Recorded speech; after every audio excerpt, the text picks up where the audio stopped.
are Arsenal, to answer the question of whether or not Arsenal are placed well in order to challenge Liverpool should they wobble, because the question is whether Liverpool will be able to catch breath in order to raise the level of their performances. Over the last 15 games, their record is exactly the same. Their goal difference is exactly the same. So if Liverpool dip and Arsenal improve, then that's where the gap can start to close, which could set us up for a huge game. And we're all looking towards the 10th of May, basically. We're all looking towards that. Where Arsenal could really make it the most of this is the clean sheet record. 2 in their last 2 games now. They're starting to get defensively strong again. If they can nick goals 1-0s now, 1-0s. They don't need to be explosive. Even if, exactly. Go back to their strengths. They could take it all the way.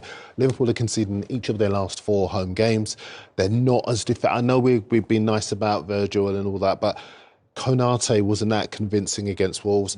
Quansah's been in and out. There are deficiencies in that back line and they give opposition teams a chance. Villa look as though they can score goals again as well. The jeopardy's there. Do you know what it is for Arsenal? I just do think, obviously, Mika Moreno coming on, scoring the 2 goals was huge.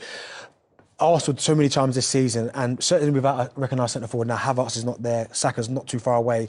There's games where they're really tight and they just haven't managed to find that spark for someone to step up and get that goal. Well, they've got Sterling and Trossard and Wanyeri. Look at them. Look at the teams that they've. I mean, look, there was the League Cup game against Newcastle, and that was done over the 2 legs. But look at those results in there. Yeah, but Martinelli was ever present before the Newcastle 2-0. He's no longer there for a little bit. Havertz is now, he's gone down throughout for the season.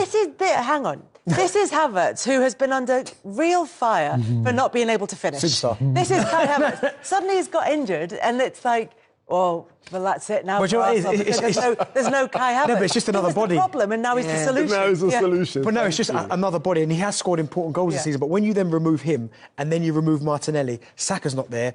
I mean, you're relying on. And even if he's not scored, he's another distraction for defence. Exactly. And we've got Wanyeri. He's a 17-year-old kid, as special as he is. And he doesn't play like a 17-year-old at all. He does. It's just options, and that's where I just think Arsenal may. I hope they don't. I think they'll fall short based upon that, though, guys. I think the front line is so crucial. We talk about Liverpool's defence, but like you look at that front 3 at the weekend with Trossard, Sterling, Wanyeri, like that isn't a championship winning side. That isn't. All it needs to be is provide that energy that's going to keep them going for 2 months. Yeah, but not the quality. The quality. Look at Liverpool's front line. Where has got the quality? Huh? And where has got the quality? Yeah, he has, but he's not Salah, like Gakpo, nah. Do you know what? 13 games to go. The Champions League in the mix in terms of the fixtures that they've got, depending on how they perform there. There's a lot of twists to come in this title race. I'm going with Darren. There's jeopardy still to come. This is how the very top of the Premier League table looks with 25 games played. That means there are 13 left to go. Liverpool have a 7-point advantage over Arsenal. They have a plus 36 goal difference should that happen. Remember, these sides will play each other on the 10th of May.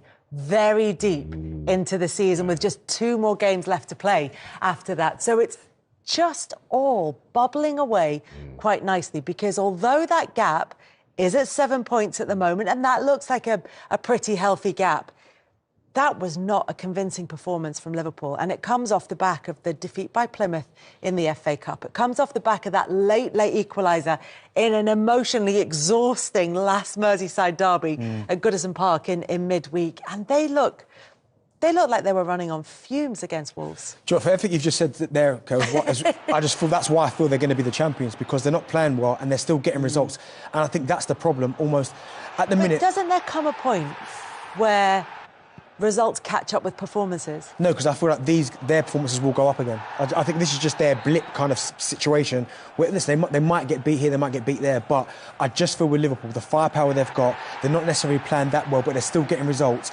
At some point, this is not going to continue. Their performances will go up again. They'll start to play really well again. And they're still winning games, like you say. That's the big thing. The thing is, and I'm trying to inject a note of jeopardy in here, the thing is, this is a big week for Liverpool because they've got the League Cup final to come in March. So their game there has been rescheduled for midweek, this week coming, which is Aston Villa. They're at Aston Villa for that game. At the weekend, they're at the Etihad for Manchester City. And we saw what they just did to Newcastle. Then they've got Newcastle in the Premier League. They've only got one Premier League game in the whole of March. That's the one against Southampton, because they've got the League Cup final.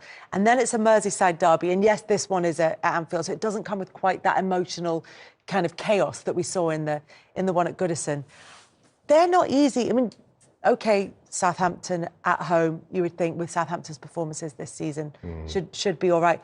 They are not an easy run of fixtures between now and the beginning of April. No, they're not. But like what Benty alluded to, they're winning games when they're not playing that well. Yeah. And that's what the best teams do. That's how teams historically have won the Premier League. Winning 1-0, a win's a win. But I think this Liverpool team, like I've said it many times on this show and on Team Talks as well, like Mo Salah, like the guy's a joke. Do you know what I mean? Doesn't matter how old he is. I've said to you and you always laugh at me, give that man whatever he wants because he's a game changer. I don't think they'll ever get anybody in the near future to replace someone like Mo Salah. So I think, you know, this Liverpool team, they play like champions at times. They've got Gakpo. Their strength in depth is unbelievable. When Jota's injured, there's Darwin Núñez. You know, he's not at his best, but they still have that quality. McAllister, like the quality they have. And Virgil van Dijk's having a great season as well. So I think they can win those games. I do. I think what you see what Arne Slot's done, they haven't skipped a beat since Jurgen Klopp left, have they, really? I mean, if anything, they've kind of taken it to another level, but then at the detriment of Man City. Also, I'm sure Jurgen Klopp's thinking I should have left next year because, you know, the fact that City have had this blip that they're having, no one saw that coming. And then it's down to Arsenal to kind of push him all the way. Do you know what, my only thing with Liverpool, I think for me the key, and you're right, Salah, I mean, the goals he scored is Virgil. I just feel if they lost Virgil to injuries or the contract or that type of situation, the injury is probably the big thing. I just don't think Liverpool fans would feel as comfortable if it's... And listen, Kwanzaa's good young talent, Gomez, Kanate, all good players in their own right, but you put Virgil next to anybody and they're going to be calm. You take him out of it and you've just got those two, that's where I think... and I think that's the reason why you have to keep that jeopardy in there. Also, the fact that Liverpool against Wolves, it almost was as if 2-0 was too easy. They started coasting. They were like a horse that gets to the front and then starts to idle in front and actually needs to be challenged to go again. What I think really did vindicate Arne Slot is he had a lot of criticism for the side he played against Plymouth. But if you think about when the original Everton game was postponed in December and last week's game against Everton, they played twice a week for 8 out of those 9 weeks. And when you look at Everton's energy levels in that game and the way that Everton came back, they kept going all the way to the end. Had he gone strong in that Plymouth game, those players would not have had the legs to live with Everton in that emotionally chaotic game, as you were saying. And then I was looking at the fixtures coming up. You had Everton on Wednesday, you had Wolves on Sunday, you've got Villa on Wednesday, you've got Manchester City 4 days later after that. I mean, the games are coming thick and fast for them. And Slot is absolutely right to manage the squad the way that he's managed it so that they can cope. Otherwise, you're adding another element of jeopardy, chasing a 4-timer that Liverpool have gone for before and failed to do. Why would you do that when you can actually maximise your potential to stay top of the league and stop at the Champions League? And as much as we look ahead to the City game at the weekend, and Liverpool will have played Aston Villa at Villa Park in midweek, Manchester City will have played the Bernabeu in the Champions League, and then all the last 16 games come into play after that for both Liverpool and for Arsenal. And actually, Wolves star Matheus Cunha has been heavily linked with Arsenal over recent weeks, and now the Gunners have been sent a glowing verdict by the captain of their main Premier League rivals. The January transfer window saw Arsenal credited with an interest in several potential new signings, in particular the centre-forward role. Cunha was one player who was mentioned on the rumour mill as being a potential target for the Gunners, with Manchester United also reportedly interested in his signature. Amid such speculation, Cunha went on to sign a new contract at Wolves, which will now run until the summer of 2029. The Brazilian has scored 13 goals in all competitions this campaign for the Molino outfit, including 12 in the Premier League alone.